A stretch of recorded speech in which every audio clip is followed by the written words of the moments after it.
Hey guys, TripleM here. Had to take a short little break because my computer did, well, it kind of had a little seizure aneurysm type brain overheat thing.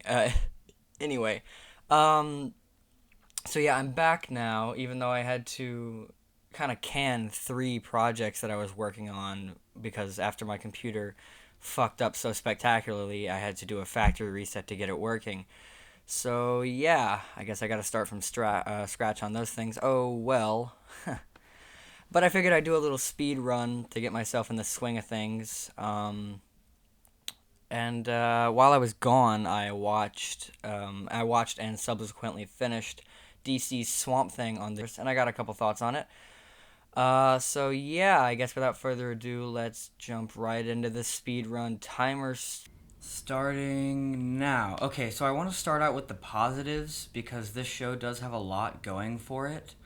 It really nails the aesthetic of the Swamp Thing comics. You know, exploring the darker, more mysterious, mystical sides of the DC universe. And I really like the way the zeitgeist of Louisiana feels. It's really a cool place to set the show, and it's lit really well. It's shot really well, and even though most of it takes place in a dark, dank swamp, you know, you never have trouble focusing.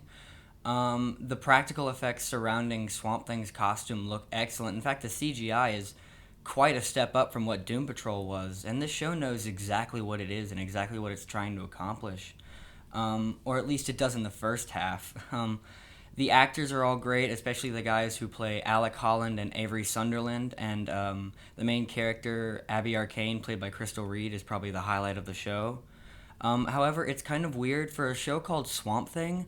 It's really more about Abby Arcane, and Swamp Thing shows up like maybe at max 5 times an episode. It's really weird. And a lot of the show's problems stem from its lack of focus. You know, it'll start these arcs, and then they'll lead either nowhere or they'll stretch out to this ridiculous length and then be resolved in 10 minutes. I'm referring to the Blue Devil arc as an example. It's led up to, it's built up this hype, and then it's just over in like 10 minutes at episode 9. And this show has such a lack of focus, and it really feels rushed in the end, where they just like cut off every single plot thread in one episode and it's just over. And of course, that was because the show got canceled so suddenly. But I just think a lot of this stuff could have been handled more. Maybe if the writers had been able to maintain their focus. But all in all, I gave it a 5.5 out of 10. It was really decent enough, and there's time. So yeah, there's my mini review of Swamp Thing. I had a couple more things to say about it, but that really sums it up. You know, lack of focus, but decent overall. It's worth a watch. It's kind of a damn shame that they canceled it because you can really tell they wanted to go somewhere with this, like take it somewhere special, and I guess it's just kind of upsetting that they had to cancel it. But oh well, maybe this will be a lesson about the way they spend their money in the future. But yeah, I guess that'll be all for right now. I'm hoping this speed run will help me get back into the swing of things with the channel. And until next time, this is Triple M signing off.